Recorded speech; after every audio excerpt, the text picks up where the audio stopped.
तो आगे बढ़ते हैं पार्ट 2 से।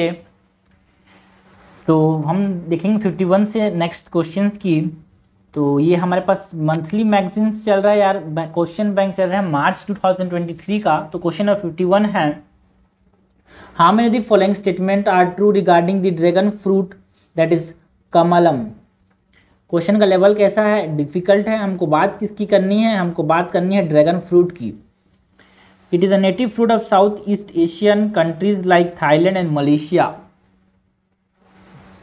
के नेटिव फ्रूट है यार थाईलैंड एंड मलेशिया का, गलत बात है। बिकॉज ये जो है ना, ये मैक्सिको में देखने को मिलता है, not in Thailand and Malaysia. ये मैक्सिको के अंदर देखने को मिलता है, डेजर्ट्स ऑफ मैक्सिको के अंदर। And it is a perennial cactus species, बिल्कुल सही है। ये क्या है, एक पेरेनियल कैक्टस स्पीसीज है because it is found in the desert. India does not produce this fruit and it is entirely imported from South East Asia. देखो यार, साउथ ईस्ट एशिया पहली बात तो मिलता नहीं है, एंड पहली बात तो इंडिया इसको स्टार्ट कर चुका है क्रॉप को उगाना। सो इट इज़ इनकरेक्ट यार। करेक्ट हमसे पूछा है क्या, ट्रू पूछा है। So only one statement is true, that is second number का स्टेटमेंट यहाँ पे ट्रू है। क्वेश्चन नंबर 52 है, which of the following statement are true regarding the Nagar Van Yojana. हमको बात किसकी करनी है, हमको बात करनी है नगर वन योजना की। क्वेश्चन का लेवल कैसा है, मॉडरेट है। हमसे पूछा क्या है, ट्रू पूछा है। It is being implemented by the ministry of housing and urban affairs. नगर वन योजना, नगर वन योजना, इसको इम्प्लीमेंट कौन कर रहा है, इसको इम्प्लीमेंट कौन कर रहा है, ministry of forest, ministry of environment forest and climate change, MOEFCC। Okay, not, देखो भाई फॉरेस्ट से रिलेटेड चीज़ें हैं ना, नगर वन है तो फॉरेस्ट होगा ना भाई, हाउसिंग कैसे होगा। सो first is incorrect, first is incorrect, first is incorrect, first is incorrect, answer हो जाएगा बी। तो इस प्रकार से जल्दी आंसर तक पहुंचा जाता है। And utilize the CAMPA fund. What is CAMPA fund, that is compensation afforestation management fund, ठीक है ना। कैंपा फंड जो है compensatory afforestation fund management and planning authority है कैंपा, और इसके फंड को यूटिलाइज करता है for development of Nagar Van and Nagar Vatika. So second is correct. And it plan to increase the green cover in not just urban areas and also in peri urban areas, ये भी सही है ना। क्वेश्चन नंबर 53 है, which of the following countries are included in the basin of Malacca Strait. ठीक है, हमको बात करनी है, लेवल है इजी, बिकॉज हमको बात करनी है बेसिन ऑफ मलाका स्ट्रेट के अंदर कौन कौन सी कंट्रीज आती हैं, उसकी हमको बात करनी है। तो इसको मलाका स्ट्रेट एक बार देख लेते हैं। तो मलाका स्ट्रेट के अंदर हमारे पास मलेशिया आ रहा है ना। हमारे पास कौन कौन से कंट्रीज आ रहे हैं, मलेशिया आ रहा है, अपने पास थाईलैंड आ रहा है, इंडोनेशिया आ रहा है एंड सिंगापुर आ रहा है। ये 4 कंट्रीज़ हैं। ये स्टेट ऑफ मलाका है। स्टेट ऑफ मलाका एक वेरी इंपॉर्टेंट बोल सकते हैं, इसको चोक पॉइंट बन सकता है यार वर्ल्ड ट्रेड में, ठीक है। So Indonesia, Singapore, Malaysia and Thailand are countries nearer to the state of Malacca. So यहाँ पे आंसर क्या होगा, यहाँ पे आंसर होगा मलेशिया, इंडोनेशिया, ब्रूनेई नहीं है, सिंगापुर है, थाईलैंड है। 1 2 4 5। क्वेश्चन नंबर 54 है, कंसिडर द करेक्ट स्टेटमेंट। हमको बताना है करेक्ट स्टेटमेंट। लेवल कैसा है क्वेश्चन का भाई, मॉडरेट है। The Archaeological Survey of India takes part in both domestic and overseas heritage restoration on behalf of Government of India. क्या जो आर्कियोलॉजिकल सर्वे ऑफ इंडिया है वो India domestic as well as overseas heritage restoration में part लेता है क्या, बिल्कुल सही है, लेता है।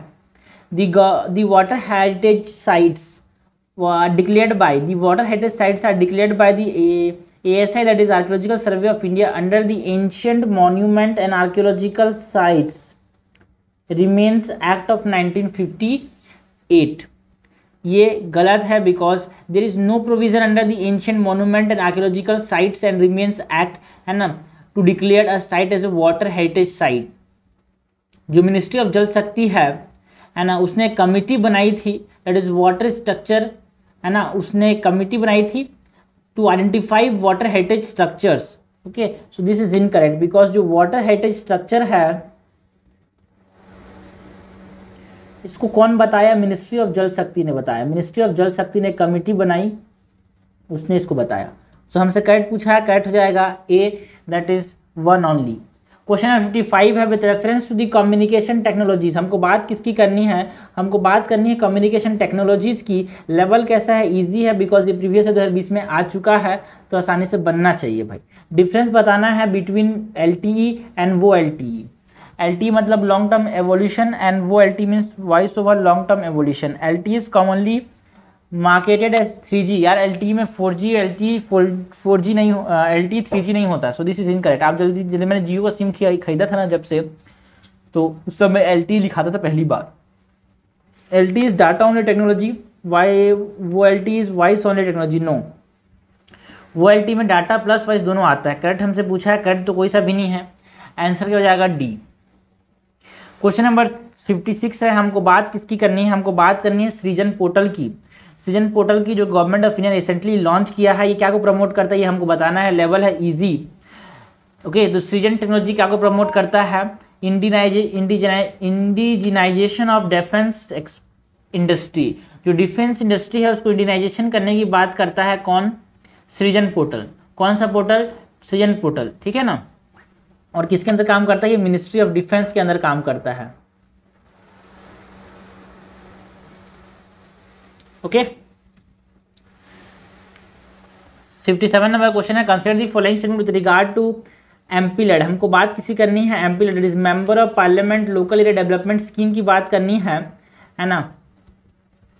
लेवल कैसा है, मॉडरेट है। Each year MP receive ₹5 crore in 5 instalment of 1 crore each. ये गलत है भाई, है ना। 5 करोड़ मिलते हैं हर साल, है ना। 2 इंस्टॉलमेंट मिलते हैं, 1.5 crore each, not in 1 crore each instalment, 2.5 crore each. Fund under MP LAD are lapsable. क्या ये फंड लैप्सेबल है, नहीं भाई, इट इज नॉट लैप्सेबल, ठीक है। मतलब इस्तेमाल ना करो तो खत्म हो जाता है क्या, गलत बात है, नहीं खत्म होता। Lok Sabha MP have to recommend to district authorities project in their Lok Sabha constituencies, while Rajya Sabha MP have to spend it in the state that has elected them to the house। बिल्कुल सही है। जो लोकसभा के हैं MPs हैं, उनको उनकी constituencies में इसको स्पेंड करना पड़ता है। राज्यसभा के लोग को जो अपने स्टेट में इसको स्पेंड करना पड़ता है। तो हमसे क्या पूछा है, करेक्ट पूछा है। करेक्ट तो ओनली 2 स्टेटमेंट्स यहाँ पे गलत हैं, ठीक है। हमसे क्वेश्चन ने पूछा है करेक्ट बताना, लेकिन ऑप्शंस जो है वो इस हिसाब से नहीं है ना। क्वेश्चन नंबर 58 है, consider the following statement with regard to. हमको बात किसकी करनी है, लेवल है इजी। हमको बात किसकी करनी है, intergovernmental panel on climate change, IPCC की बात करनी है। Correct. It was established in 1988 by the world meteorological organization. क्या वर्ल्ड मीटरोलॉजिकल ऑर्गेनाइजेशन ने इसको एस्टैब्लिश किया था, किसको, IPCC को। बिल्कुल सही है, वर्ल्ड मीटरोलॉजिकल ऑर्गेनाइजेशन ने इसको मिलके ऑर्गेनाइज किया था। किसके साथ मिलके, यूनाइटेड नेशन एनवायरनमेंट प्रोग्राम के साथ मिलके। World meteorological Organization plus United Nation Environment Programme दोनों ने मिलके इसको क्या किया था, एस्टैब्लिश किया था। सो this is correct. It worked to provide policy makers with regular assessment of the scientific basis of climate change, its impact and future risk, and option for adaptation and mitigation। ये कैसे काम करता है भाई, ये जो पॉलिसी मेकर्स हैं उनके साथ असेसमेंट करता है और इम्पैक्ट बताता है, फ्यूचर रिस्क के बारे में बताता है, एंड ऑप्शन बताता है जिससे हम उसको रोक पाएँ, मिटिगेट कर पाएँ। तो ये भी सही ही है। मैं इतना एक्सप्लेन इसलिए कर रहा हूँ बिकॉज दिमाग में आपके अटके, मेरे भी दिमाग में अटके। क्वेश्चन नंबर 3 है, it is N inter governmental body of the United nation responsible for advancing knowledge on human induce climate change. बिल्कुल सही है, it is a inter governmental body जो कि क्या करना चाह रहा है, it is responsible for advancing knowledge on human induce climate. तीनों सही है, तो यहाँ पे हमसे गलत नहीं, सही पूछा है, तो सही स्टेटमेंट के हिसाब से यहाँ पे none of the statement is wrong. Okay, 58 number हो गया। 59 है, consider the following with regard to. हमको बात करनी है आकुश की। लेवल कैसा है भाई, क्वेश्चन का इजी है। तो आकुश के बारे में बताते हैं। आकुश में ऑस्ट्रेलिया है, UK है, USA है। The major highlights of this arrangement is the sharing of US nuclear submarine technology with Australia. बिल्कुल सही है, आकुश के अंदर ही ऑस्ट्रेलिया को क्या मिला, यूएस का न्यूक्लियर सबमरीन्स मिले। पहले फ्रांस के साथ कर रहा था, वो डील को तोड़ दिया इसने। This step is significant because US has only shared nuclear submarine technology once before and it started in 1958 with France. ठीक है, जो यूएस ने जो सबसे पहले शेयर किया था न्यूक्लियर सबमरीन का, वो फ्रांस के साथ किया था क्या? नो, ये सबसे पहले किसके साथ शेयर किया था? यूके के साथ शेयर किया था, है ना। न्यूक्लियर सबमरीन का जो टेक्नोलॉजी था उसको यूके के साथ शेयर किया था, not France. So this is incorrect. Second is incorrect. First is correct answer तो डी ही होना है, मतलब थर्ड को सही होना है। Australia will be the only country to have such submarine without having a civil nuclear power industry. बिल्कुल सही है, कोई भी सिविल न्यूक्लियर पावर इंडस्ट्री नहीं है, फिर भी उसके पास न्यूक्लियर कैपेबल सबमरीन है। क्वेश्चन नंबर 60 है, in which of the following relief sculpture inscription is rhino Ashoka. देखो ये प्रीवियस ईयर क्वेश्चन है यार, ये प्रीवियस ईयर क्वेश्चन 2019 में आ चुका है। हमको बात किसकी करनी है? हमको बात करनी है रानियो अशोका। रानियो अशोका कहाँ पे बताया गया है? कंगनहली। जो कंगनहली इंस्क्रिप्शन है उसमें रानियो अशोका के बारे में बताया गया है ना, उसका स्टोन पोर्ट्रेट भी है वहाँ पे। और इम्पॉर्टेंट चीज़ क्या है, कर्नाटका के अंदर है ये कंगनहली इंस्क्रिप्शन। ठीक है, ये ब्राह्मी स्क्रिप्ट में लिखा हुआ है। ठीक है ना। पहला स्कल्पचर है जहाँ पे अशोका उसके नाम के साथ एनग्रेव्ड है ना। स्कल्पचर ऑफ अशोका है उसके नाम के साथ, Kanaganahalli inscription in Karnataka. Question number 61 है, how many the following correctly match. हमको बताना है करेक्टली मैच। लेवल कैसा है क्वेश्चन का ब्रो? क्वेश्चन का लेवल कैसा है यार? क्वेश्चन का लेवल है मॉडरेट। हाँ, तो क्वेश्चन नंबर स्टेटमेंट नंबर 1 है, UMANG portal app to provide lightning forecast. जो उमंग पोर्टल था, उमंग पोर्टल क्यों बनाया गया था, है ना? लाइटनिंग फोरकास्ट के लिए, क्या कहाँ पे लाइटनिंग चमक रहा है उसके लिए बनाया गया था? No, it is a portal for all Indian citizen to access a pan e government service. ठीक है, इसको बनाया गया था तो जो गवर्नमेंट ई गवर्नमेंट सर्विस को लोग देश भर में इस्तेमाल कर पाएँ। ओके, उसके बाद है मासूम ऐप। मासूम ऐप जो है, app to provide weather forecast. बिल्कुल सही है, जो ऐप है मासूम नहीं, मौसम ऐप है, मासूम नहीं है, मौसम है। Sorry my mistake, it is मौसम ऐप। मौसम मतलब वेदर फोरकास्ट के लिए कौन सा ऐप बनाया गया? देखो जनरली जो मिनिस्ट्री होती है नाम ऐसा रखती है जिसको जिस नाम से आदमी का काम समझ आता है वैसे ही नाम रखा जाता है मिनिस्ट्रीज के द्वारा। Second is correct. Damini app to provide agromet advisory. Damini app क्यों बनाया गया था? Damini app is to provide lightning alerts. ठीक है ना, लाइटनिंग अलर्ट्स मतलब कहीं पे बिजली चमक रही है तो वहाँ पे बचे, इसके लिए अपने पास दामिनी ऐप था। ठीक है, एग्रोमेट्स एडवाइजरी डिसेमिनेशन के लिए कौन सा ऐप है? एग्रोमेट एडवाइजरी डिसेमिनेशन के लिए हमने पास मेघदूत। एग्रोमेट एडवाइजरी के लिए मेघदूत ऐप। एग्रोमेट एडवाइजरी के लिए मेघदूत ऐप। सो यहाँ पे first is incorrect, second is correct, third is incorrect. तो आंसर हो जाएगा only one pair is correctly match, that is pair number 2 is correctly match. Question number 62 है, identify the correct statement. Level कैसा है question का? Question का level है easy. हमको बताना क्या है, इनकरेक्ट की करेक्ट बताना है। Milk is included while calculating the core inflation. Core inflation के अंदर फूड आइटम्स आते हैं क्या? कोर इन्फ्लेशन के अंदर फूड आइटम्स आते हैं क्या? हैं, नहीं आते भाई। कोर इन्फ्लेशन के अंदर फूड गुड्स एंड सर्विस तो आते हैं बट इसके अंदर फूड आइटम नहीं आता। All except food and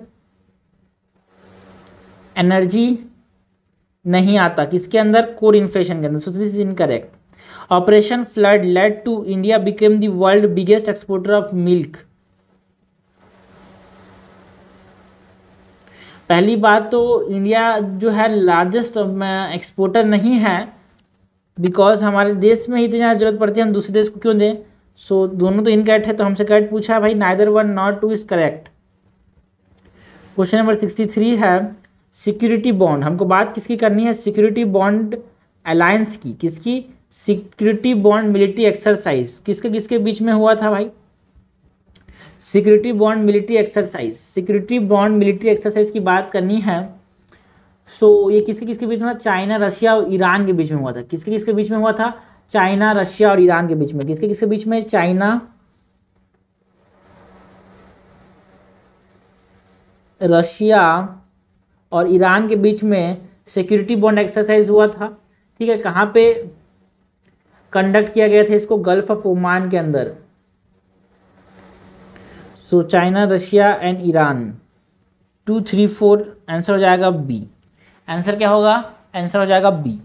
question number 64 है if the UCO Bank of India holds an account from a Russian bank Gazprom then which of the following statement are true regarding this. ठीक है ना? हमारी देश की, देखो वॉस्त्रो का मतलब याद रखना, वॉस्त्रो मतलब yours, yours in our bank. ठीक है, तो ये वॉस्ट्रो अकाउंट होगा किसका?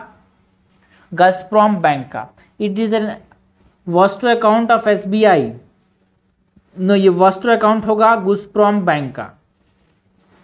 The account is a nostro account from the account is a nostro account for Gazprom. बिल्कुल सही है, बिकॉज वो दूसरे देश में है तो गज़प्रॉम के लिए एक नॉस्ट्रो अकाउंट होगा।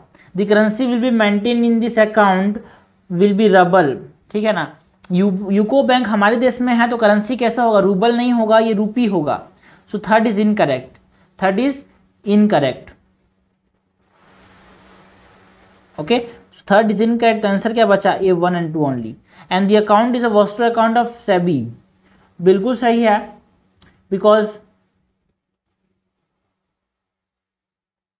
बिकॉज ये जो है वॉस्ट्रो अकाउंट होगा सेबी के अंडर, बिकॉज जो यूको बैंक है वो आरबीआई के अंदर ही काम करता है यार। आरबीआई से इसको परमिशन मिला और ये पब्लिक सेक्टर बैंक है। It is a public sector bank, और पब्लिक सेक्टर बैंक तो एसबीआई के अंदर ही वॉस्ट्रो अकाउंट होगा। सो आंसर हो जाएगा ए। क्वेश्चन नंबर 65 है with reference to India's 5-year plan. हमको बात किसकी करनी है? इंडियाज 5-year प्लान की बात करनी है। Which of the statement is are correct. Level कैसा है भाई? मॉडरेट है, और ये प्रीवियस ईयर क्वेश्चन 2019 में आ गया है। From the second 5-year plan there was a determined thirst toward the substitution of basic and capital good industries. बिल्कुल सही है। The fourth 5-year plan adopted the objectives of correcting the earlier trends of increased concentration of wealth and economic power. ये भी सही है। Third है the fifth 5-year plan for the first time the financial sector was included as an integral part of the plan. No, it is not in the fifth 5-year plan जो financial sector को include किया as integral part. It is the fourth 5-year plan जहाँ पे क्या किया गया? Fourth 5-year plan है जहाँ पे क्या किया गया? जहाँ पे 14 बैंक्स को नेशनलाइज किया गया।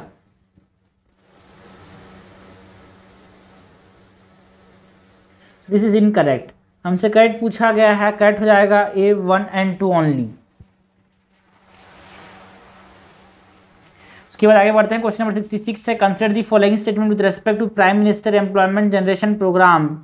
बात किसकी करनी है? Prime Minister Employment Generation Programme, it is PMEGP की बात करनी है। Prime Minister Employment Generation Programme की बात करनी है। Okay, it is a central sector scheme. Prime Minister Employment Generation Programme क्या एक सेंट्रल सेक्टर स्कीम है? बिल्कुल सही है। सेंट्रल सेक्टर स्कीम का मतलब पूरा का पूरा जो पैसा होगा वो सेंट्रल गवर्नमेंट 100% पैसा देगी। सेकेंड है the ministry of skill development and entrepreneurship administrate the programme. गलत है भाई, because the ministry of MSMEs, ministry of MSMEs जो है इसको देख रहा है। Third, the programme is being implemented by the KVIC Khadi village and village industry commission के KVIC के अंदर है ये। बिल्कुल सही है। एट नेशनल लेवल इसको KVIC देख रहा है। Individual above the age of 21, individual above the age of 21, no, individual above the age of 18। self help group, cooperative societies involved in production and institution that are registered under the Societies Registration Act of 1860 are eligible for benefits under the program. Okay, so this is incorrect is because individual above 18 are eligible. So this is incorrect. हमसे correct पूछा है भाई, correct हो जाएगा 1 and 3, answer हो जाएगा ए, answer क्या हो जाएगा ए। क्वेश्चन नंबर 67 है, which the following statement are correct with respect to, बात किसकी करनी है, registration and regulation of foreign lawyer and foreign law firm in India 2022 rules की। देखो ऐसे क्वेश्चन जो है वो टपकते हैं फिल्म्स के अंदर, जिसको आपको सुना नहीं होगा। तो आप कितने सारे क्वेश्चन बनाओ कि भाई यूपीएससी के दायरा ही खत्म हो जाए। मैं मानता हूँ कि यूपीएससी का दायरा बहुत बड़ा है, बट उसके जो क्वेश्चन पूछने के दायरे हैं आपको कम कर सकते हो बहुत सारे क्वेश्चन बना के, हम कम कर सकते हैं बहुत सारे क्वेश्चन बना के। तो क्वेश्चन नंबर 67 का फर्स्ट स्टेटमेंट क्या बोल रहा है, फर्स्ट स्टेटमेंट बोल रहा है a foreign lawyer registered under the rule shall be entitled to practise law in India in litigation and non litigation matters. बिल्कुल सही है, सॉरी यहाँ पे नॉन लिटिगेशन मैटर्स के अंदर नहीं है, ओनली लिटिगेशन मैटर्स के अंदर वो प्रैक्टिस कर सकता है। नॉन लिटिगेशन, सॉरी उल्टा बोल दिया मैंने, it can practice in India only non litigation matters, non litigation matters में ही प्रैक्टिस कर सकता है, लिटिगेशन मैटर्स में प्रैक्टिस नहीं कर सकता। So first is incorrect. They shall be allowed to practice on transactional और corporate work too, okay, corporate work on joint venture, merger and acquisition, intellectual property matters, drafting of contracts and other related matters on a reciprocal basis. Statement number 2 है, they shall be allowed to practice on transactional or corporate works on a joint ventures, mergers and acquisition, intellectual property matters, drafting of contracts and other related matters on a reciprocal basis। ये सब देखो कि ये कौन से matters है, ये these are all non litigational matters, these are all what, these are all non litigational matters। ठीक है, तो ये लिटिगेशन मैटर्स में काम नहीं कर सकते, ये सब में काम कर सकते हैं। आंसर हो जाएगा हमारे पास बी, दैट इज 2 ओनली।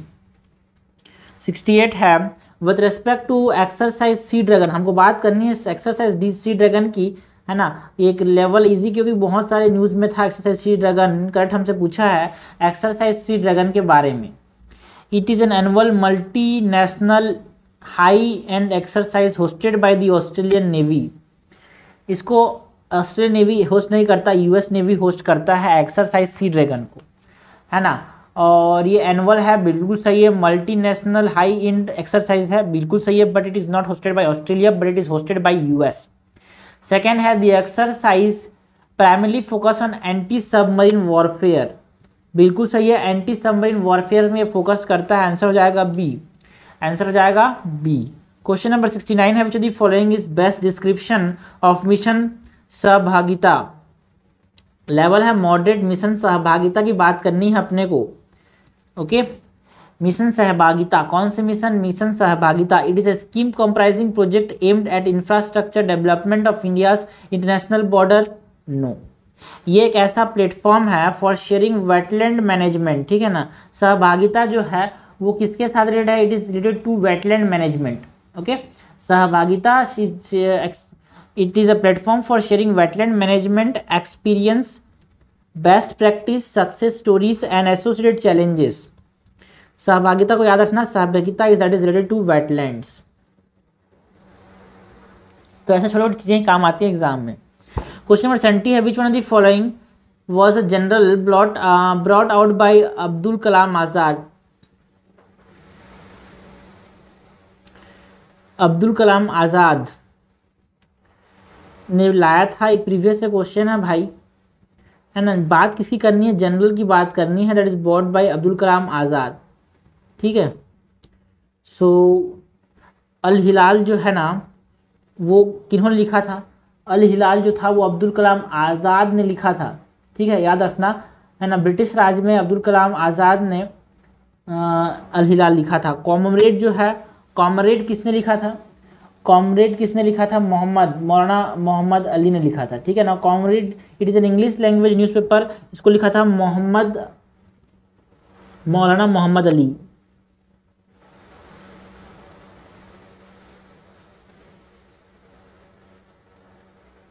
मौलाना मोहम्मद अली ने लिखा था। एंड द इंडियन सोशलिस्ट किन्होंने लिखा है ना, श्यामजी कृष्ण वर्मा ने, श्यामजी कृष्ण वर्मा ने क्या लिखा है, द इंडियन सोशलिस्ट। और जो जमींदार न्यूज़पेपर है ये किसने लिखा था, मौलाना जफर अली खान, मौलाना जफर अली खान। सो ये इंपॉर्टेंट था, इसको हमने सब एनालिसिस कर लिया इसका। क्वेश्चन नंबर 71 है कुदुम्बश्री, बहुत इंपॉर्टेंट है भाई, कुदुम्बश्री के बारे में आपको बताना चाहिए।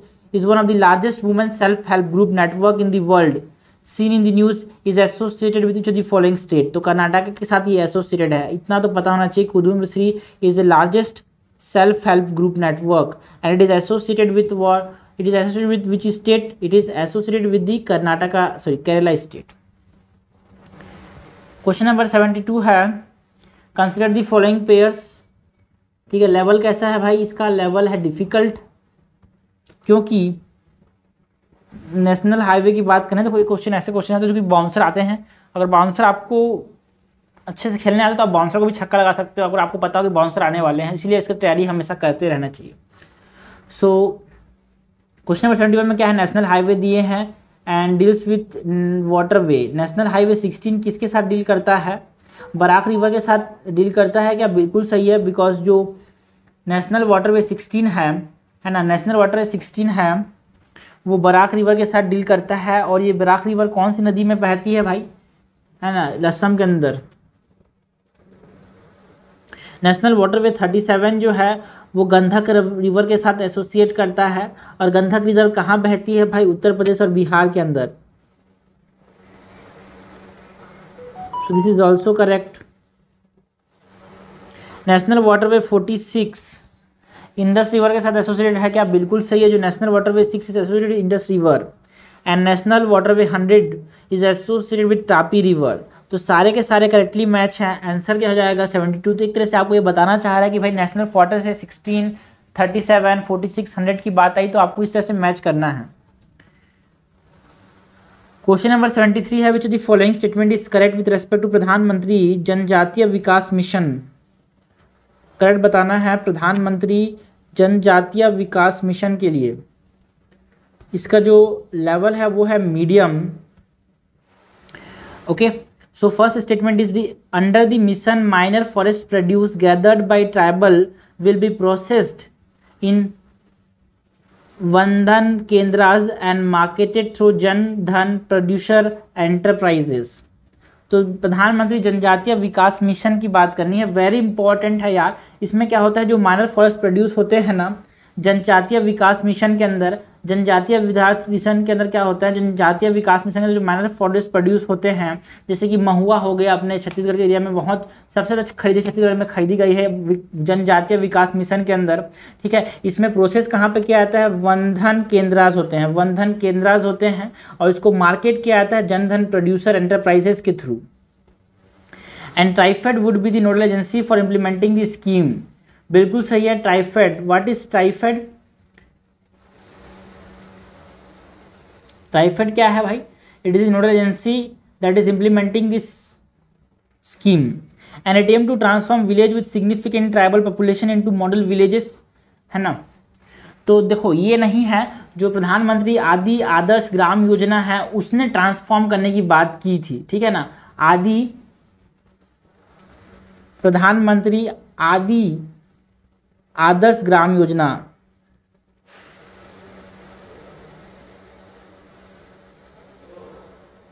प्रधानमंत्री आदि आदर्श ग्राम योजना ये बात करता है किसकी, ट्रांसफॉर्म करने की विलेज को। So this is incorrect. Adarsh Gram Adarsh Gram Yojana के अंदर है, ठीक है। तो करेक्ट हमसे पूछा है, करेक्ट हो जाएगा A1 and 2 only. Question number 74 है consider the following statement with respect to Tiwa tribes. हमको बात किसकी करनी है, डिफिकल्ट क्वेश्चन है भाई, ताइवा ट्राइब ऐसे बीच में क्वेश्चन जो ट्राइब न्यूज़ में था उसके क्वेश्चन आते ही रहते हैं।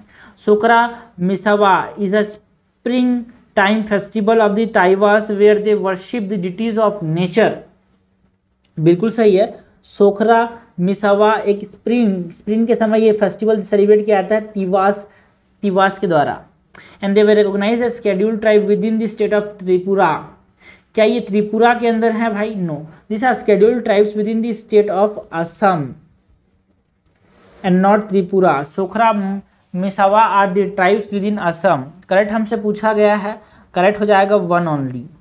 क्वेश्चन नंबर 75, देखो ऐसे क्वेश्चन आएंगे आपको पता भी नहीं चलेगा, आपका सही हो जाएगा। एक बार भी जिस क्वेश्चन को बना रहा है उससे रिलेटेड कुछ भी अगर इधर पीछे आ जाएगा ना, तिवा ट्राइब अगर आप बनाए रहोगे तो अगर एग्जाम में क्लिक करता है यार, है ना, जो एक सेंस होता है ना, बोले तो जो सबकॉन्शियस माइंड में मेमोरी होती है वहाँ से आंसर निकलता है और वो सही होता है भाई, याद रखना। क्वेश्चन नंबर 75 है, where was the first session of Indian National Congress held in December 1885। तो सबको पता है भाई कहाँ हुआ था, बॉम्बे के अंदर हुआ था। कहाँ हुआ था? बॉम्बे के अंदर हुआ था first session Indian National Congress का, है ना। सबसे इजी क्वेश्चन बोले तो यहाँ का प्रीवियस ईयर भी क्वेश्चन है, ठीक है। तो बच्चे को पता है कि कहाँ हुआ था, बॉम्बे के अंदर। क्वेश्चन नंबर 76 है, ट्रू बताना है अपने को। Tighter monetary policies implemented to reduce the inflation in the market, बिल्कुल सही है, बिकॉज मनी सप्लाई ज़्यादा है तो उसको कम करने के लिए टाइटर मॉनेटरी पॉलिसी इस्तेमाल किया जाता है। It is associated with reduction in the short term interest rate by central bank. Short term interest rate को कम किया जाता है क्या, है ना? बिल्कुल बिल्कुल बिल्कुल गलत है, बिकॉज इसमें क्या आता है, जो शॉर्ट टर्म इंटरेस्ट रेट है उसको बढ़ा दिया जाता है, ठीक है ना। टाइटर मॉनेटरी पॉलिसी में जो शॉर्ट टर्म इंटरेस्ट है उसको बढ़ा दिया जाता है to shrink the money supply, जिससे मनी सप्लाई को कैच कर लिया जाए। इंटरेस्ट रेट ज़्यादा होगा बैंक में तो लोग ज़्यादा जमा करेंगे कि नहीं करेंगे? बिल्कुल जमा करेंगे, सो उससे पैसा कम हो जाएगा। वही चाहता है, मनी सप्लाई कम हो जाएगा, उसी वही चाहता है government, central government. In India increasing the cash reserve ratio is an example of tight monetary policy. Cash reserve ratio जो है वो किसके साथ रखना है? आरबीआई के साथ पैसा जो रखती है बैंक उसको बोलते हैं cash reserve ratio. And yes, अगर आरबीआई के साथ बैंक पैसा रख देगी तो उसके पास पैसा देने के लिए कम हो जाएगा, लोन देने के लिए कम हो जाएगा, मतलब मनी सप्लाई कम हो जाएगा। मनी सप्लाई कम, यही तो चाहती है RBI. So it is also correct, answer हो जाएगा डी। क्वेश्चन नंबर 77 है, आइडेंटिफाई द कंट्री और group based on the below statement. India and a comprehensive economic partnership agreement. India has a comprehensive economic partnership agreement with it since 2011. We conducted the inaugural session of Veer Guardian exercise with them in 2023. ठीक है, वीर guardian exercise India ने किसके साथ किया था? वीर guardian exercise India ने किसके साथ किया था भाई? जापान के साथ किया था। किसके साथ किया था? जापान के साथ किया था। तो यहाँ पे याद रखना कि बहुत इंपॉर्टेंट है, वीर गार्जियन इंडिया ने किसके साथ किया था? India and Japan.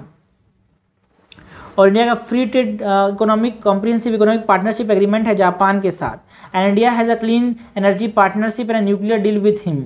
तो who is it? It is Japan, it is Japan. Question number 78 है, how many of the statement are true regarding the international criminal code. हमको बात किसकी करनी है? इंटरनेशनल क्रिमिनल कोड की बात करनी है। It is the main judicial body of the United nation, बिल्कुल सही है। It is the main judicial body of the United nation, ये सही कि गलत है भाई? हैं, ये सही कि गलत है? It is incorrect, because international Criminal court is an inter governmental body, ठीक है ना। ये आईसीसी जो है वो यूनाइटेड नेशन का पार्ट ही नहीं है। इंटरनेशनल क्रिमिनल कोर्ट जो है वो किसका पार्ट नहीं है? It is not the part of the United Nation. International Court of Justice जो है ICJ, it is the part of the United Nation. India was one of the founding member, है ना। इंडिया मेंबर ही नहीं है International Criminal Court का। And it can take up cases based on suo moto cognizance, बिल्कुल सही है, खुद एक अपने आप से ये केसेस ले सकता है। So only one statement is correct.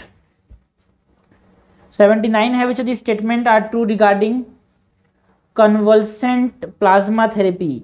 हमको बात किसकी करनी है? कन्वल्सेंट प्लाज्मा थेरेपी की बात करनी है। ये डिफिकल्ट क्वेश्चन है bro. It has been designated as best cure for कोविड-19 इन्फेक्शन। कन्वल्सेंट प्लाज्मा थेरेपी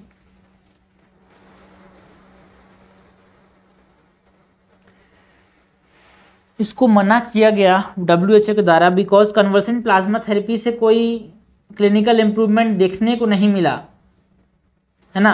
और रिड्यूस नहीं कर पाया, इसीलिए it is not any designated as the best cure, so this is incorrect. It include transfusion of only the plasma part of the blood into the patient, बिल्कुल सही है। इसमें सिर्फ प्लाज्मा पार्ट है, ब्लड को पूरा ट्रांसफ्यूज नहीं किया था। ब्लड के अंदर जो प्लाज्मा होता है उसको, ब्लड का एक पार्ट होता है प्लाज्मा, WBC RBC होते हैं, उसका एक पार्ट होता है प्लाज्मा ब्लड का, उसको यहाँ पे ट्रांसफ्यूज किया जाता है, इसी तो क्या नाम दिया, कन्वल्सेंट प्लाज्मा थेरेपी।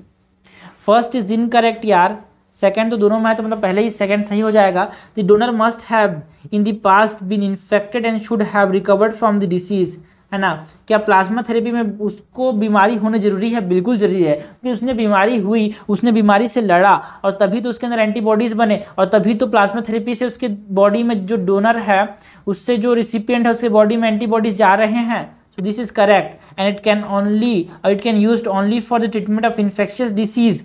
क्या इसको इन्फेक्शियस डिसीज के ट्रीटमेंट के लिए ही इस्तेमाल कर सकते हैं? नो। हेमाटोलॉजिकल कैंसर के लिए भी इस्तेमाल कर सकते हैं, जेनेटिक डिसीज के लिए भी इस्तेमाल कर सकते हैं। सो this is incorrect.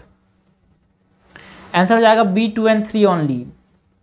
Question number 80 है, consider the following statement. Previous year question है भाई, कहाँ आया है? 2020 में आया है। हमको बात किसकी करनी है? The Constitution of India defines its basic structure in terms of federalism, secularism, fundamental rights and democracy. No, Constitution define नहीं करता, Supreme Court time to time define करेगा। The Constitution of India provide for judicial review to safeguard the citizen liberty and to preserve the ideals on which Constitution is based. क्या second statement सही है भाई? Second statement नहीं गलत है, because कोई भी डायरेक्ट रेफरेंस देखने को नहीं मिला, ऐसा कोई प्रोविजन देखने को नहीं मिला जिसमें जुडिशियल रिव्यू को पार्ट कहा जा सके कॉन्स्टिट्यूशन का। तो आंसर हो जाएगा D, neither one not two is correct. Question number 81 है, हमको बताना है करेक्ट, हमको बताना है, लेवल है इजी इस क्वेश्चन का। The central sector scheme are entirely funded by the central government. अभी भी हमने देखा है सेंट्रल सेक्टर स्कीम का एग्जाम्पल बता, अभी जो हमने रिसेंटली देखा सेंट्रल सेक्टर स्कीम, है ना, एक सेंट्रल सेक्टर स्कीम जो रिसेंटली हमने देखा उसका स्कीम कौन सा है? वो स्कीम है, ये रहा, PMEGP, that is Prime Minister Employment Generation Programme is a central sector scheme, जो कि 100% कौन फंड कर रहा है? सेंट्रल गवर्नमेंट फंड कर रही है। Okay, centrally sponsored scheme are entirely funded by the central government but implemented by the state government. No, इसको फंड कौन करते हैं? आपस में मिलकर फंड करते हैं भाई। सेंट्रली स्पॉन्सर्ड स्कीम को आपस में मिलकर फंड करते हैं। NITI Aayog has the authority to conduct an evaluation of both the above scheme, बिल्कुल सी है। नीति आयोग जो है वो centrally sponsored scheme as well as central sector scheme दोनों का क्या कर सकता है? इवैल्यूएशन कर सकता है। करेक्ट हो जाएगा 3, 1 and 3 इज करेक्ट ना। क्वेश्चन नंबर 82 है, क्वेश्चन नंबर 82 है, which of the following are correctly match. हमको बात करनी है करेक्टली मैच स्टेटमेंट्स की। लेवल कैसा है क्वेश्चन का? लेवल है मॉडरेट। तो यहाँ पे हमको बात करनी है इंटरपोल की नोटिस की, जो कि बहुत ज़्यादा न्यूज़ में था यार, इतना ज़्यादा इंटरपोल न्यूज़ में था बिकॉज इंटरपोल की जो 2022 में जो मीटिंग हुई थी वो कहाँ पे हुई थी? दिल्ली के अंदर हुई थी, है ना। और इंटरपोल में हमारे पास इंडिया में इंटरपोल को रिप्रेजेंट कौन करता है? CBI, central bureau of investigation, इसको रिप्रेजेंट करता है। और इसके अंदर 4 नोटिस बहुत इंपॉर्टेंट है, red notice, purple notice, green notice और ब्लू नोटिस, और इसी के ऊपर ये क्वेश्चन है। तो रेड नोटिस किसके लिए इशू किया जाता है? रेड नोटिस किसके लिए इशू किया जाता है? Red notice for wanted person.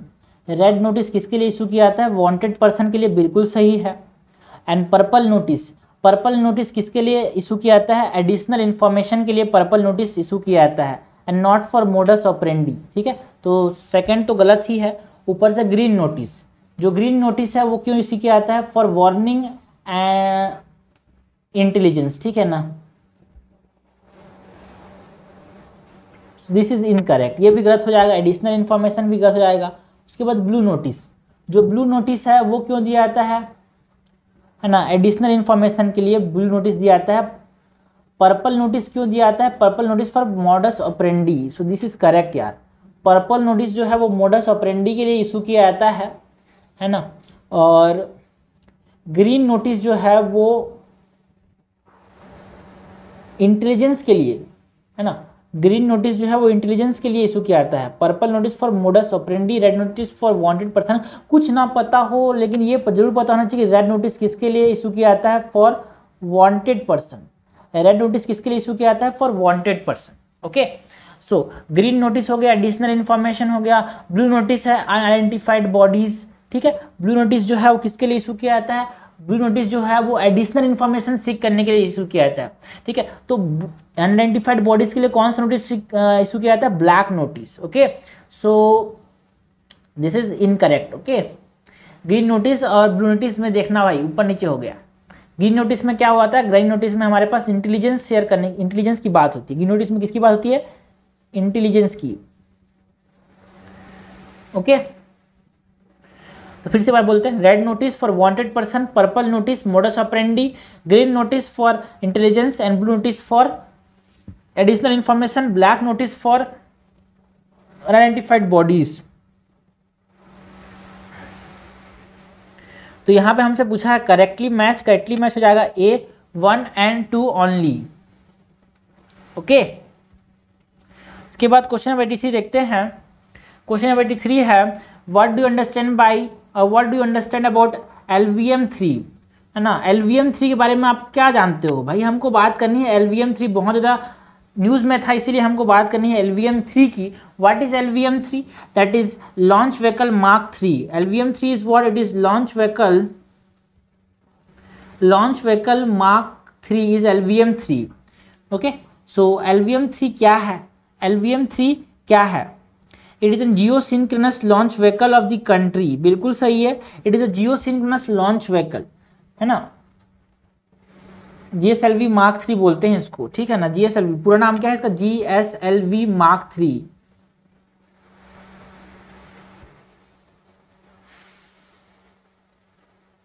इसके बाद क्वेश्चन नंबर 84 है which of the following statement are incorrect. हमको इनकरेक्ट बताना है। लेवल कैसा है क्वेश्चन का ब्रो? लेवल कैसा है? मॉडरेट है। लेवल कैसा है? मॉडरेट है। फर्स्ट स्टेटमेंट है the TOPS funding to sports person is only for the purpose to win medals in Olympic games. जो टॉप्स है क्या वो सिर्फ और सिर्फ मेडल जीत करने के लिए फंड करता है यार? हैं? नो, ये जो है इम्प्रूव करने की कोशिश भी करता है।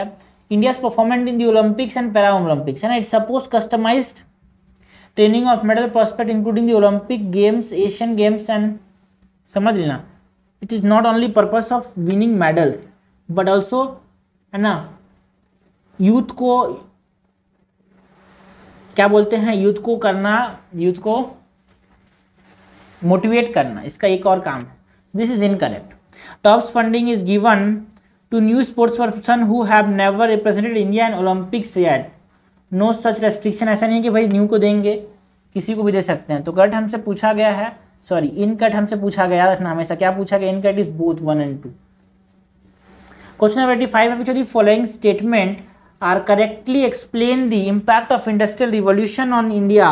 इम्पैक्ट बात करनी है इंडस्ट्रियल रिवॉल्यूशन की India during the first half of the 19th century. First half of the 19th century का मतलब क्या समझते हैं भाई? 1850 से लेके 1900 तक, इसको बोलते हैं first half of the 19th century. एक प्रीवियस ईयर क्वेश्चन है ये, इम्पैक्ट की बात करनी है। इंडिया हैंडीक्राफ्ट वेयर रूइंड, बिल्कुल सही है। Machine was introduce in the Indian textile industry in large number. क्या मशीन को इंट्रोड्यूस किया गया था यार? नहीं भाई, मशीन को तो लाया ही नहीं गया इंडिया के अंदर। Railway lines were laid in many part of the country, no. Railway line जो था ना वो उससे पहले ही हो गया था यार, not in many parts, okay, कुछ पार्ट्स में। Heavy duties were imposed on imports from British manufacture, no. जो ब्रिटिश मैन्युफैक्चरर्स पे ड्यूटीज इम्पोज ही नहीं किया था जिससे हमारे पास डंपिंग हो सके, उसका प्राइस सस्ता हो सके। आंसर हो जाएगा ए, इंडियन हैंडीक्राफ्ट वर रूइंड, खत्म कर दिया गया। क्वेश्चन नंबर 86 है, कैट हमसे पूछा है Navroz is celebrated in spring equinox day. जो नवरोज है उसको स्प्रिंग इक्विनॉक्स में हम सेलिब्रेट करते हैं क्या? बिल्कुल सही है। नवरोज जो है इसको सेलिब्रेट कौन करता है? ईरान के लोग, है ना। पर्शियन न्यू ईयर बोलते हैं। नवरोज इज ईरानियन और Persian new year. What is Navroz? It is Persian new year which is celebrated during the spring equinox. Spring equinox, equinox मतलब equal day and equal night, and spring मतलब समझना कब होता है भाई? ये कौन से बोले तो ये 22 ऑफ मार्च के अराउंड होता है।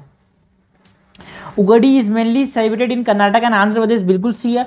उगड़ी जो है वो सेलिब्रेट किया जाता है आंध्र प्रदेश और कर्नाटका में।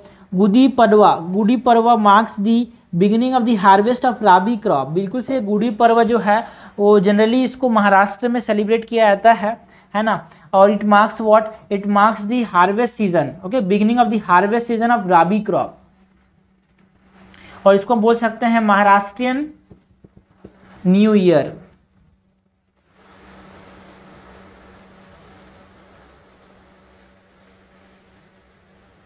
हमसे करेक्टली मैच पूछा है भाई, करेक्टली मैच यहाँ पे तीनों होगा, आंसर हो जाएगा डी।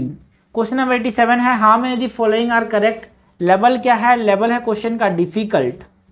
हमसे पूछा है the Chambal river is the right bank tributary of Yamuna, बिल्कुल सही है, it is the right bank tributary of Yamuna. Chambal नदी जो है राजस्थान के अराउंड बहती है, कोटा के अराउंड बहती है। Yamuna action plan is being undertaken with the assistance of French Development Agency, no it has been undertaken under the Japan Corporation Agency, Japan International Corporation Agency, JICA. Yamuna passes through 4 states in India, बिल्कुल सही है, Yamuna 4 state से पास करता है, Uttarakhand, Haryana, Delhi and Uttar Pradesh. Uttarakhand, Haryana, Delhi and Uttar Pradesh, इस states में आपको यूनियन टेरिटरी भी जोड़ना है, याद रखना, दिल्ली को मत भूल जाना। ज़्यादा दिमाग लगाने से गलत हो जाएगा भाई, क्यों बोलेंगे यूनियन टेरिटरी है, गलत बोल रहे हैं, इतना भी दिमाग मत लगाना यार। सो करेक्ट हो जाएगा, ओनली 2 स्टेटमेंट्स आर करेक्ट। 88 है, how many of the statements are correct. Deep earthquakes affect large geographical areas and stronger than shallow earthquakes, ये गलत है भाई। जो डीप अर्थक्विक्स होते हैं ना, वो डीप अर्थक्विक्स होते हैं वो ज़्यादा अफेक्ट नहीं करते। जो शैलो अर्थक्विक होते हैं, जो ज़मीन के पास जो अर्थक्विक का जो फोकस होता है वो ज़्यादा इफेक्ट करता है। So this is incorrect. Epicentre is the point in the earth crust where the earthquakes originated, no it is not the epicentre. Epicentre जो होता है ना वो पॉइंट ऑन द सरफेस होता है, it is point on the surface and point of the earth crust is what we call, जहाँ पे originate करता है इसको बोलते हैं फोकस एंड नॉट एपीसेंटर। तो सैलो फोकस जिसका होगा वो ज़्यादा डैमेज करेगा। करेक्ट हमसे पूछा है neither 1 not 2 is correct. Question number 89 है, actually foreign country डिफाइड the windfall tax, बहुत ज़्यादा न्यूज़ में था विंडफॉल टैक्स। विंडफॉल टैक्स जो मार्केट दूसरे देश की वजह से जो प्रॉफिट होता है उस पर टैक्स लगाती है गवर्नमेंट, उसको क्या बोलते हैं, विंडफॉल टैक्स बोलते हैं, ठीक है ना। It is a wealth tax imposed on the people with wealth, no it is imported, it is a tax on important items, no it is imposed on companies and sector that record sudden profit due to unexpected circumstances, yes. जो market price जो Ukraine Russia हुआ से जो बढ़ा oil का, India की जो oil company से बहुत ज़्यादा उसमें फ़ायदा लिया तो उसके वजह से यहाँ पे टैक्स लगाया, इसीलिए हमने इसको बोला विंडफॉल टैक्स। उसको क्या बोला गवर्नमेंट ने, विंडफॉल टैक्स। जो अनएक्सपेक्टेड सर्कमस्टांसेस की वजह से जो सडन प्रॉफिट होता है उस पर टैक्स लगाती है गवर्नमेंट, उसको बोलते हैं विंडफॉल टैक्स। ओके, उसका क्वेश्चन नंबर 90 है, प्रीवियस ईयर क्वेश्चन है ब्रो, ये लेवल है easy. International agreement and they are subject to Alma Ata declaration. Alma Ata declaration जो है वो किसके रेफरेंस में था न्यूज़ में, it is health care of the people, ठीक है। अल-मार्टा डिक्लेरेशन किसकी बात करता है, जो कि 1978 में हुआ था, वो प्राइमरी हेल्थ केयर की बात करता है and its main aim is जो attainment of goal of health for all, ठीक है ना। हेल्थ फॉर ऑल की बात करता है ये, हेल्थ फॉर ऑल की बात करता है, 1978 में हुआ था, है ना। और इसे प्राइमरी हेल्थ पे फोकस करता है Alma Ata declaration, Alma Ata declaration. Hague convention biological and chemical weapon, बिल्कुल सही है, ह्यूज कन्वेंशन जो है वो बायोलॉजिकल एंड केमिकल वेपन पे था, ऐसा आपको लगेगा, but it is not an biological and chemical weapon. जो ह्यूज कन्वेंशन है it is a treaty dealing with children who had abducted between member countries, ठीक है। मतलब 2 कंट्रीज के बीच में एक बच्चे को उधर से उधर ले गया, ठीक है ना।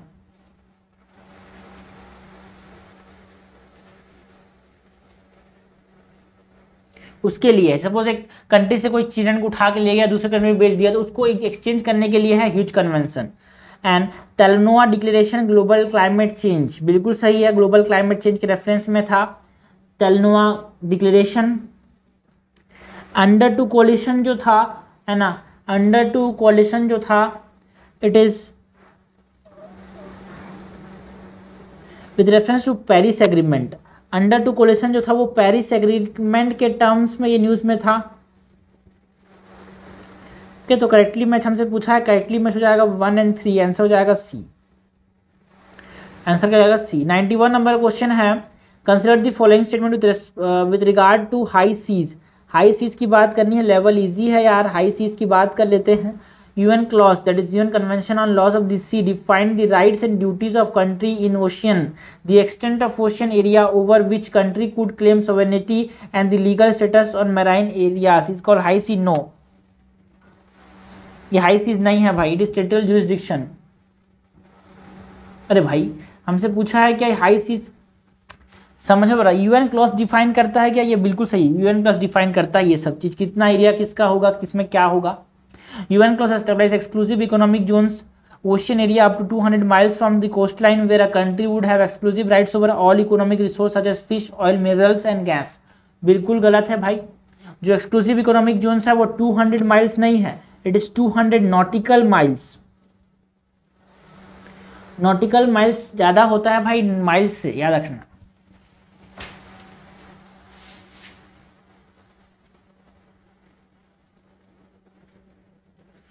This is incorrect. ऐसे छोटी छोटी चीजों पे ही घुमाया जाता है।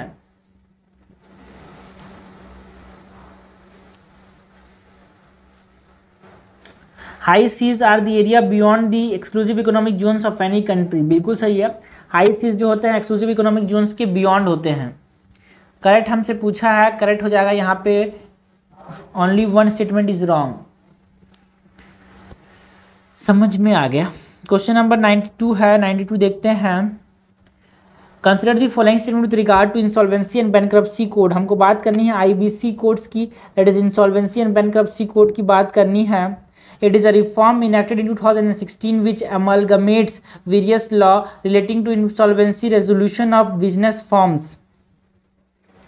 बिल्कुल सही है, ये 2016 में इसको इनैक्ट किया गया था, इंसॉल्वेंसी एंड बैंक्रप्सी कोड को, है ना, to amalgamate what various law relating to insolvency resolution. मतलब जो कोई पैसा लेके दे नहीं रहा है ना, दिवालिया घोषित हो गया है, वो कैसे उसके साथ डील करेंगे, इसके बारे में बताता है insolvency and bankruptcy code. Section 53 of the code prescribed an order of priority in which proceeds will be distributed to the creditors based on the liquidation value. बिल्कुल सही है। फाइनेंशियल क्रेडिटर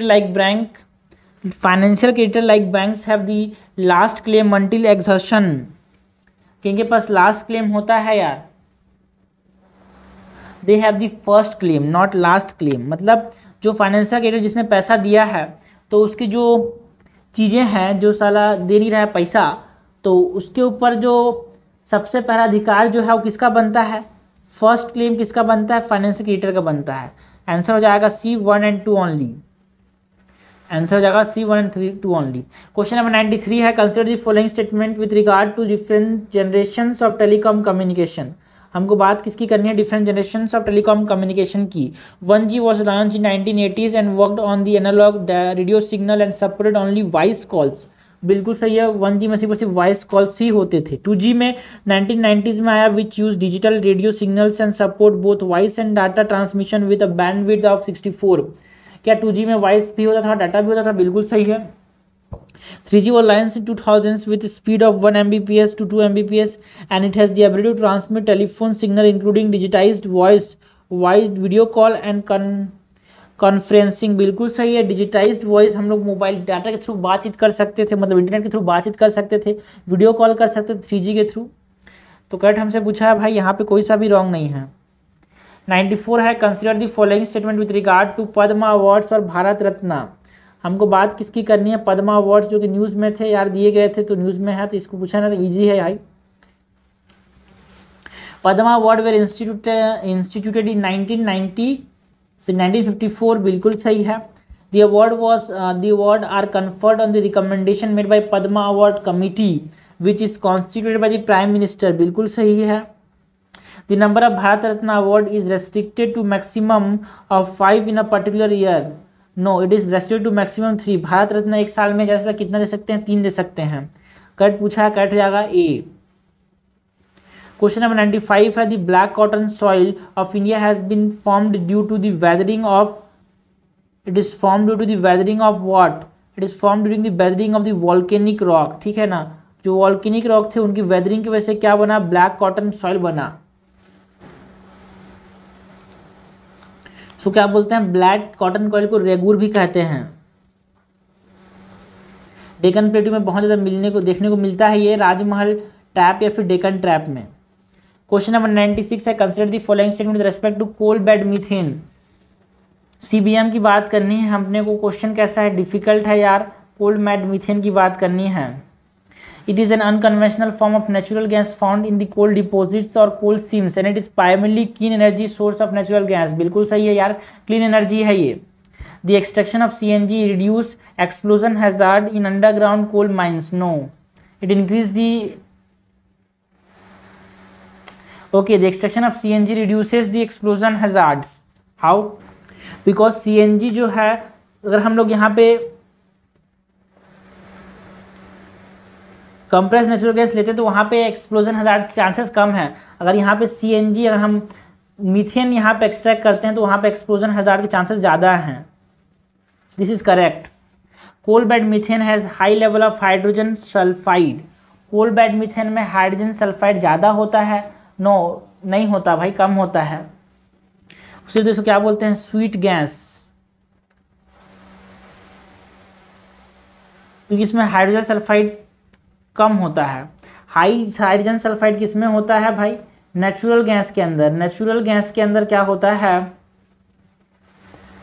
इसमें हाइड्रोजन सल्फाइड ज़्यादा होता है, इसी इसको बोलते हैं सोर gas.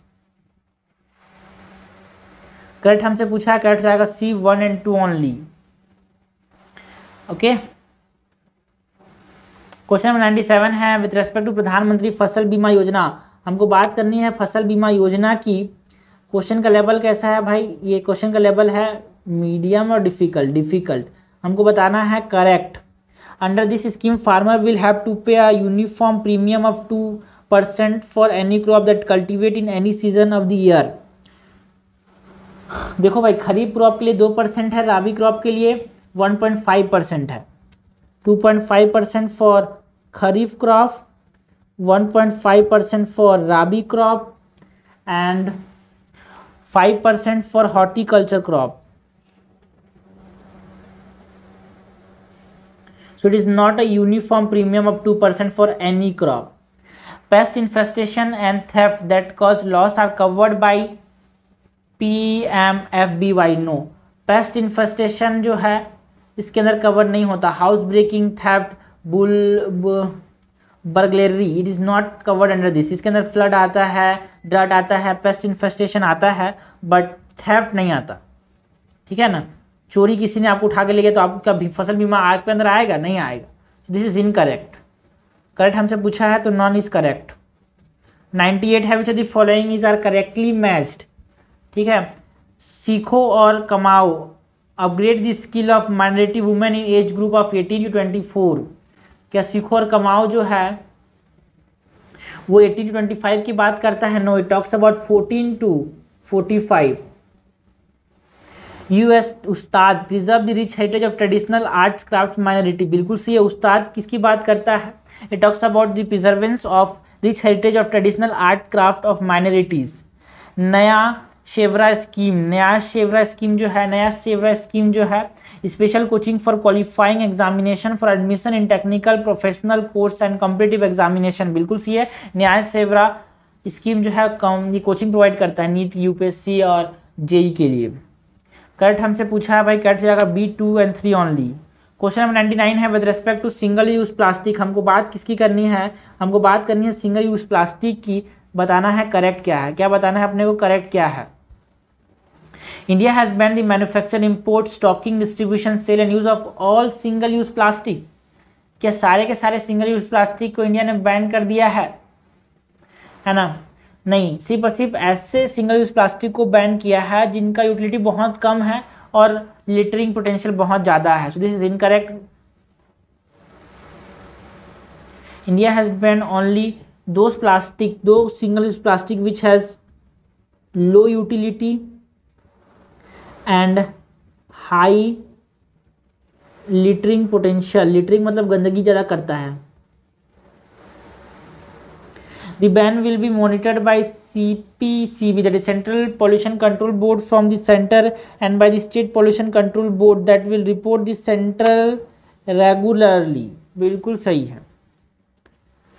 Those fund violating the ban can be penalized under the Environment Protection Act. जो भी इसके ऊपर मानना, जो इसकी बात को नहीं मानेगा उसको पेनल्टी कौन लगाएगा? इन्वायरमेंट प्रोटेक्शन एक्ट लगाएगा भाई. फाइन 1 लाख से फाइन लगा सकता है, या 5 साल तक सजा, या फिर दोनों. करेक्ट हमसे पूछा है, करेक्ट हो जाएगा यहाँ पे बी. क्वेश्चन नंबर 100 है, करेक्टली मैच हमको बताना है. प्रीवियस ईयर क्वेश्चन है यार, जो रैट में पूछ चुका है. वाटरफॉल एंड कौन सी रिवर में है? कपिल धारा फॉल्स. कपिल धारा फॉल कहाँ पे है?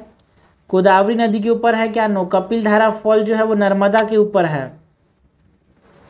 और नर्मदा मतलब ये अमरकंटक डिस्ट्रिक्ट में है, एमपी के अंदर. जोग फॉल्स कहाँ पे है? जोग फॉल्स जो है वो सरस्वती नदी के ऊपर है, कर्नाटका के अंदर. बहुत इंपॉर्टेंट है भाई. जोग फॉल्स श्रावती, नॉट सरस्वती, श्रावती नदी के अंदर है, ठीक है. एंड दी श्रावती नदी is located in the Karnataka. And Shiva Samudram falls, Shiva Samudram falls जो है वो कहाँ पे है? कावेरी नदी के ऊपर है, ये कर्नाटका के अंदर है. शिवा समुद्रम फॉल, कावेरी नदी. करेक्टली मैच हमसे पूछा है, करेक्टली मैच हो जाएगा B 2 and 3 only. Okay, so this is all about the next 50 question. Next 30 question हम थर्ड वीडियो में देखेंगे.